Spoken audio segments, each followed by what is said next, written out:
खुलेर भनिदिन्छु, मलाई कुनै लाज छैन भन्नलाई, डर छैन। पावरको अभिमान देखाएर अनि नागरिकलाई लिगल वेबाट नागरिक लुट्न पाइँदैन। तपाईँहरू सर्ट प्यान्ट त लाउनु भएको छ तर निर्लज्ज हुनुहुन्छ। यो मरेर जाने जिन्दगी हो, हिसाब हुनेवाला छ उपरमा। आज तपाईँले गर्नुभएको पाप र धर्मको एक दिन हिसाब हुन्छ। जनताको गाउँ गाउँबाट पसिना पसिना गरेर पठाएको पैसा पाई गरेर पठाएको कर तपाईँका भगारीमा आइसके पछाडि तपाईँले अघोषित रूपमा, म यसलाई अघोषित रूपमा भन्दैछु, लुट्नु भएको छ। तपाईँहरू देशको मन्त्री हो, देशको नेता हो, या एउटा सानो समूह, एउटा झुन्डभित्रको तपाईँहरू चाहिँ जो मन्त्री हो। अनि तपाईँहरू मन्त्री बनिरहँदाखेरि अनि तपाईँहरू एक्लै चुनाव जितेर आएर बन्नुभएको, त्यसो भए गठबन्धनको आवश्यकता किन? अनि काङ्ग्रेस एमालेका साथीहरूलाई, मन्त्री हुनु भइसकेका साथीहरूलाई अझ म भन्न चाहन्छु, अब यो 4-5वटा क्षेत्रका मान्छेले मात्रै रुख र सूर्यमा भोटाले पुग्ने भयो त? तपाईँहरूले अर्कोपल्ट यो सदन चलाउन सक्नुहुन्छ? तपाईँहरूलाई अलिकति दया लाग्दैन? अलिकति भित्र हरि हुन्छ नि, हरि थोरै। त्यहाँका नागरिकले पानी खान पाइदिए हुन्थ्यो, त्यहाँका नागरिकमा को गाउँमा किसानहरूको चाहिँ भत्किएको कुल अलिकति बनाइदिन पाए हुन्थ्यो, सिँचाइको निम्ति एउटा सानो बोरिङ त्यहाँ गाडिदिन पाएको भए हुन्थ्यो। तपाईँहरूलाई अलिकति त्यो विवेक, यसलाई विवेक भन्छ। मान्यज्यूहरू, मन्त्रीज्यूहरू, यहाँहरूलाई म आग्रह गर्न चाहन्छु, भाषा मेरो अशिष्ट भएछ भने म क्षमा माग्न चाहन्छु, तर एउटा कुरा तपाईँहरूलाई सम्मानजनक ढङ्गले म भन्न चाहन्छु, तपाईँहरूको हृदय छ कि छैन?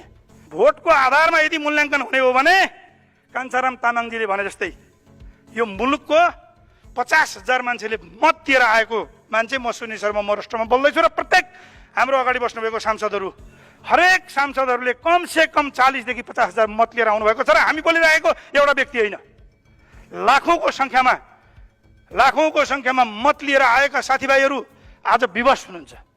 लिगल अथवा सत्तालाई, कानुनलाई आफ्नो हातमा लिएर लुटिएको हो।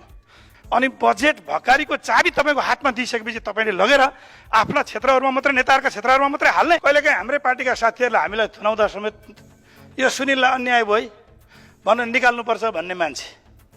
अनि मैले यसो सोचेँ, हामी बा भन्थ्यौँ, साँच्चै हो।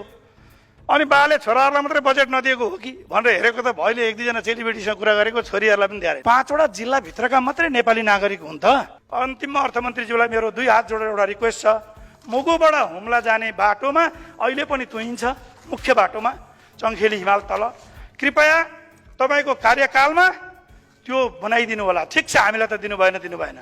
र मेरो आदरणीय चन्द्र भण्डारी दाईले यसमा लमीको काम गरिदिनु भयो, र त्यसको निम्ति यहाँलाई हृदयको अन्तस्करणदेखि म धन्यवाद दिन चाहन्छु। अब कुरा त धेरै थिए, तर समयको पाबन्दीले गर्दा मैले आफ्ना कुराहरू केही सठिक रूपमा राख्न चाहन्छु। सभामुख महोदय, यो बुद्ध जन्मिएको देश, हामी बुद्धका अनुयायीहरू। सिद्धार्थ गौतमले दरबार छोडेर जानुभएको, राजकाज परित्याग गरेर जानुभएको, र इतिहासलाई अझ गम्भीर रूपमा हामीले डिपली स्टडी गर्यौँ भने अहिलेको अर्थमन्त्रीज्यू त अझ बुद्ध जन्मिएको ठाउँको आसपासबाट आउनुभएको, माउली गाउँबाट आउनुभएको मान्छे हुनुहुन्छ। हामी सबैले आदर गर्ने, हामीले मान्ने हाम्रो आदरणीय नेता नै हुनुहुन्छ उहाँ। व्यक्तिगत रूपमा म उहाँलाई असाध्यै मान्छु। अनि हाम्रो प्रधानमन्त्री त अझ 14 वर्ष 15 वर्षसम्म जेल जीवन बिताएर नेपाली नागरिकका निम्ति, नेपाली जनताका निम्ति लडेर आउनुभएको, र इमान्दारितापूर्वक भन्दा कहिलेकाहीँ हाम्रै पार्टीका साथीहरूले हामीलाई थुनाउँदा समेत यो सुनिललाई अन्याय भयो भनेर निकाल्नुपर्छ भन्ने मान्छे। अनि मैले यसो सोचेँ, हामी बा भन्थ्यौँ, साँच्चै हो। अनि बाले छोराहरूलाई मात्रै बजेट नदिएको हो कि भनेर हेरेको त भइले 1-2जना चेलीबेटीसँग कुरा गरेको, छोरीहरूलाई पनि दिएर रहेछ कि। समस्या त छोराहरूमा मात्रै होइन रहेछ, छोरीहरूमा रहेछ। मैले जोड्न खोजेको विषय के हो भन्नुहुन्छ भने, म एउटा सानो टक भगवान बुद्ध र चाहिँ आजाद शत्रु भन्ने तत्कालीन अवस्थाका महाराजको बिचमा भएको एउटा संवाद तपाईँहरूलाई सुनाउन चाहन्छु, स्मरण गराउन चाहन्छु। आजाद शत्रुले, बिम्बिसारका पुत्र हुन् आजाद शत्रु, उनले चाहिँ धेरै मारधाड गरे, राज्यमा धेरै दमन गरे, धेरै बल प्रयोग गरे। त्यस पछाडि अन्तिममा जब बुद्ध शिक्षाबाट उनी प्रभावित भए, उनले आफ्नो श्रीपेश खोलेर बुद्धको एउटा भिक्षु मार्फत बुद्धलाई गिफ्ट दिएर उहाँले पठाए, र बुद्धले फर्केर आएर त्यो दिएको उपहार उहाँले चाहिँ जो राजालाई फर्काउनु भयो र भन्नुभयो, यो मलाई के काम छ र, यत्रो संसार, यो संसारिक चिजबाट टाढा रहनको निम्ति मैले आफ्नै कपिल वस्तु जस्तो राज्य त्याग गरेँ, राजा हुने मोह त्याग गरेँ, त्यसकारणले तपाईँको श्रीपेश, तपाईँको राज्य आज मलाई जुन उपहार दिन खोज्दै हुनुहुन्छ त्यो मेरो निम्ति कुनै अर्थ राख्दैन। यसले यो निरर्थक छ। म त संसारका प्राणीहरूलाई उद्धार गर्नको निम्ति राजाहरूको पनि राजा महाराज, धर्मराजाहरूको पनि राजा बनेर बस्न चाहन्छु। जनजनमा पृथ्वी रौन्जेलसम्म मान्छेका हृदयभित्र बस्न चाहन्छु भनेर भने भन्नुभयो। यानि कि त्यो एउटा लिडरसिप, एउटा नेताले सोच्ने, एउटा भिजन भएको लिडरले सोच्ने विषय त्यो बन्नु पर्थ्यो भन्ने मलाई लाग्छ। आज कस्तो देखियो भनेदेखि हाम्रो नेताहरू, तपाईँहरू जो हुनुहुन्छ सम्मानित हुनुहुन्छ। तपाईँहरूको कन्ट्रिब्युसन डेमोक्रेसीको निम्ति तपाईँहरूले गर्नुभएको कन्ट्रिब्युसनप्रति हामी सदा तपाईँहरूलाई श्रद्धा गर्छौँ। तर आज छातीमा हात राखेर एकताल पशुपतिनाथमाथि उभिएर सोच्नुहोस् त, तपाईँहरू के गर्दै हुनुहुन्छ? जनता 5वटा जिल्लाभित्रका मात्रै नेपाली नागरिक हुन् त? हाम्रो कर्णालीको, हाम्रो मुगुको, हाम्रो मुस्ताङको, हाम्रो मधेसको, तराईको, पहाडको 5 जिल्ला बाहेक 72 जिल्लाका मान्छेहरू नेपाली नागरिक होइनन्? तपाईँहरूलाई अलिकति दया लाग्दैन? अलिकति भित्र हरि हुन्छ नि, हरि थोरै, त्यहाँका नागरिकले पानी खान पाइदिए हुन्थ्यो। त्यहाँका नागरिकमा को गाउँमा किसानहरूको चाहिँ भत्किएको कुल अलिकति बनाइदिन पाए हुन्थ्यो। सिँचाइको निम्ति एउटा सानो बोरिङ त्यहाँ गाडी दिन पाएको भए हुन्थ्यो। भोलि पर्सि म पूर्व जाँदाखेरि त हाम्रो सुनिल भाइले बाटामा रोकेर कमसेकम एउटा माला लगाइदिन्थ्यो कि, पश्चिमतिर जाँदाखेरि हाम्रो माननीय चन्द्र भण्डारीले अर्को माला लगाइदिनु हुन्थ्यो कि। तपाईँहरूलाई अलिकति त्यो विवेक, यसलाई विवेक भन्छ। मान्यज्यूहरू, मन्त्रीज्यूहरू, यहाँहरूलाई म आग्रह गर्न चाहन्छु, भाषा मेरो अशिष्ट भएछ भने म क्षमा माग्न चाहन्छु। तर एउटा कुरा तपाईँहरूलाई सम्मानजनक ढङ्गले म भन्न चाहन्छु, तपाईँहरूको हृदय छ कि छैन? नागरिकप्रति उत्तरदायी हुने हृदय छ कि छैन? तपाईँहरू देशको मन्त्री हो, देशको नेता हो, या एउटा सानो समूह, एउटा झुन्डभित्रको तपाईँहरू चाहिँ जो मन्त्री हो? अनि तपाईँहरू मन्त्री बनिरहँदाखेरि अनि तपाईँहरू एक्लै चुनाव जितेर आएर बन्नुभएको, त्यसो भए गठबन्धनको आवश्यकता किन? अनि काङ्ग्रेस एमालेका साथीहरूलाई, मन्त्री हुनु भइसकेका साथीहरूलाई अझ म भन्न चाहन्छु, अब यो 4-5वटा क्षेत्रका मान्छेले मात्रै रुख र सूर्यमा भोटाले पुग्ने भयो त? तपाईँहरूले अर्कोपल्ट यो सदन चलाउन सक्नुहुन्छ? यो एउटा गम्भीर विषय हो, यो एउटा मेरो गम्भीर प्रश्न हो यहाँहरूलाई। र मलाई के लाग्छ भने हामी मिलेपछि नहुने भन्ने केही पनि छैन। यो बजेट अहिले तत्काल तपाईँहरूले संशोधन गर्नुपर्छ, समन्वयिक हुनुपर्छ बजेट। यो राज्य सत्तालाई हातमा लिएर, राज्य सत्तामा बसेर पावरको अभिमान देखाएर अनि नागरिकलाई लिगल वेबाट नागरिक लुट्न पाइँदैन। किनभने कर नेपालका सबै नागरिकले बराबरी तिरेको छ। हाम्रा क्षेत्रका नागरिकले, तपाईँका क्षेत्रका नागरिकले, झापाका नागरिकले, मोरङका या सुदूरपश्चिम या सुदूरपूर्वका नागरिकहरूले तिरेको करको प्रतिशत एउटै हो। हेकारोस् यहाँहरूलाई म स्मरण गर्न चाहन्छु, हाम्रा गाउँमा चिसाङका टिलमा बसेर, डाँसखोलामा बसेर गिटी कुट्नेहरूले एक बोरा बेचेको गिटीमा पनि तपाईँले कर लगाउनु भएको छ। किसानले उत्पादन गरेको कृषि उत्पादनमा समेत तपाईँहरूले कर लगाउनु भएको छ। अनि बजेट भकारीको चाबी तपाईँको हातमा दिइसकेपछि तपाईँले लगेर आफ्ना क्षेत्रहरूमा मात्रै, नेताहरूका क्षेत्रहरूमा मात्रै हाल्ने, योभन्दा दुर्भाग्यपूर्ण के हुन सक्छ नेपालको इतिहासमा? त्यसकारणले कस्तो नेता बन्ने तपाईँहरू? एउटा झुन्डभित्रको, फेरि रिपिट गर्न चाहन्छु म, एउटा झुन्डभित्रको एउटा सीमित मान्छेहरूको हृदय जित्ने गरी आफ्नो चुनाव क्षेत्रलाई केन्द्रित गरेर भोलिपल्ट हामी चुनाव जितौँ, अरू सबै हारुन् भन्ने हिसाबले मात्रै बन्ने, या होल नेपालभित्र भएका नागरिकहरू चाहे स्वदेशमा हुन् या विदेशमा हुन्, त्यो बच्चादेखि वृद्धसम्म हाम्रा बाबुआमा हुन्, हाम्रा नागरिक हुन् भन्ने तपाईँले सोच्ने कि नसोच्ने? अशोकाको पालामा, राजा अशोकाको पालामा धर्मराजा भनेर अशोका कहलाइनु भयो।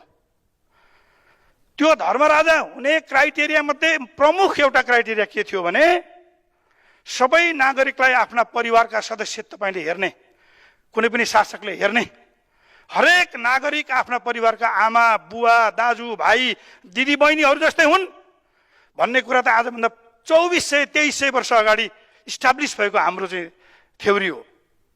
अनि आज तपाईँहरूले सत्तामा बस्ने बित्तिकै यस्तो निर्ममतापूर्वक अनि दिन दहाडै अनेस्टली भन्दाखेरि तपाईँहरू सर्ट प्यान्ट त लाउनु भएको छ तर निर्लज्ज हुनुहुन्छ।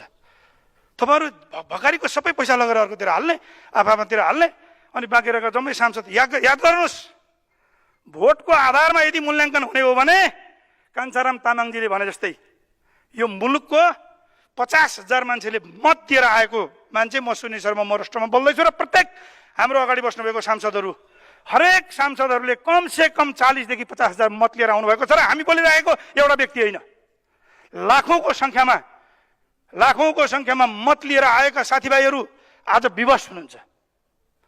अनि तपाईहरू सुन्नुहुन्छ, यहाँबाट फर्किनुहुन्छ, झोला बोक्नुहुन्छ अनि भन्नुहुन्छ हाम्रा क्षेत्रमा ल्याइहाल्यो, 131 वटा मेरामा हालेको छ, फलानामा हालेको छ, अरूको जेसुकै होस्। तर हेर्नुहोस्, एक दिन यो मरेर जाने जिन्दगी हो, हिसाब हुनेवाला छ उपरमा। आज तपाईँले गर्नुभएको पाप र धर्मको एक दिन हिसाब हुन्छ। जनताको गाउँबाट पसिना गरेर पठाएको पैसा पाई गरेर पठाएको कर तपाईँका भगारीमा आइसके पछाडि तपाईँले अघोषित रूपमा, म यसलाई अघोषित रूपमा भन्दैछु, लुट्नु भएको छ। यसरी पाइँदैन लुट्न। यो अघोषित रूपमा लिगल अथवा सत्तालाई, कानुनलाई आफ्नो हातमा लिएर लुटिएको हो। सभामुख महोदय, म एउटा सिरियस विषय उठाउन चाहन्छु। अहिले जो माननीय ज्ञानेन्द्रबहादुर कार्की मेरो आदरणीय दाइले पनि अघि सिरियसली उठाउनु भएको थियो, अहिले अर्थ मन्त्रालय अन्तर्गत टेक एन्ड पे भन्ने एउटा थ्योरी आयो।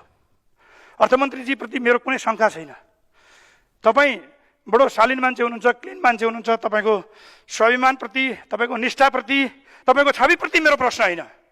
तर यो टेक एन्ड पे जुन ल्याइयो यसमा जम्मा 2 वटा मात्रै एन्सर हुन्छ। बिजुली उत्पादन गर अनि हामी किन्दैनौँ भनेको राज्यले, तिमी बिजुली उत्पादन गर, अरबौं लगानी गर अनि हामी किन्दैनौँ, त्यो भनेको के हो भने नेपाली व्यापारीहरू, नेपाली उद्योगपतिहरू, तिमीले नेपालको पानी बगेको खोलाभित्र तिम्रो अधिकार छैन, तिमीले बिजुली उत्पादन गर्न पाउँदैनौ, तिमी गुड बाई, जय नेपाल, हामी विदेशीहरूलाई मात्रै दिन्छौँ भनेको। कारण के? अन्डर टेबल पैसा आउँछ भनेको त्यो होइन भने नेपाली नागरिकले बल्ल बल्ल भर्खर जलस्रोतमा चाहिँ जो फड्को मारिरहेको बेला, बनाउन सिकिरहेको बेला र जलस्रोतमा नेपालले एउटा नयाँ आयाम सुरु गर्ने बेलामा आज तपाईँले कुन ग्राउन्डमा यो भन्नुभयो?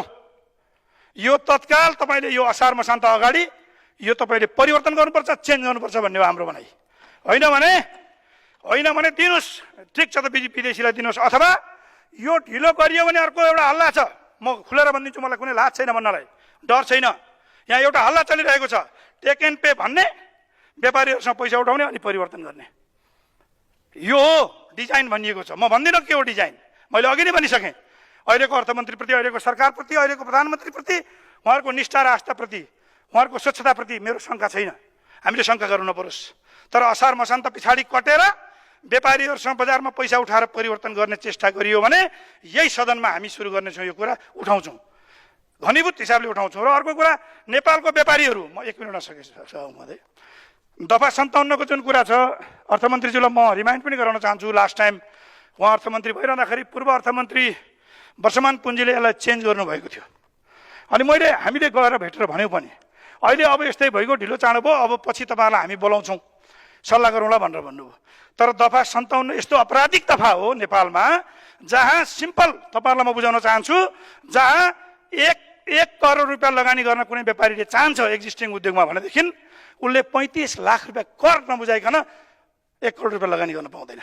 भनेपछि यो देशका होटल, यो देशका स्कुल, यो देशका कलेज, यो देशका कुनै पनि लिमिटेड या प्राइभेट लिमिटेड कम्पनीहरू तपाईँहरू बन्द गर्न चाहनुहुन्छ कि चलाउन दिनुहुन्छ? यति भन्दै कुरा त धेरै थिए। अन्तिममा अर्थमन्त्रीज्यूलाई मेरो 2 हात जोडेर एउटा रिक्वेस्ट छ, मुगुबाट हुम्ला जाने बाटोमा अहिले पनि तुइन्छ, मुख्य बाटोमा चङ्खेली हिमाल तल, कृपया तपाईँको कार्यकालमा त्यो बनाइदिनु होला। ठिक छ, हामीलाई त दिनु भएन, तर कम्तीमा त्यो बनाइदिनु होला भन्दै यहाँहरूलाई म यसरी समय राम्रो दिनुभयो, टाइम पनि काटिदिनु भएन, सभामुखज्यूलाई पनि धन्यवाद दिँदै म बिदा चाहन्छु। केही गल्ती बोलेछु भनेदेखि सुधारौँला अर्कोपल्ट। हस् त, धन्यवाद, थ्याङ्क यू।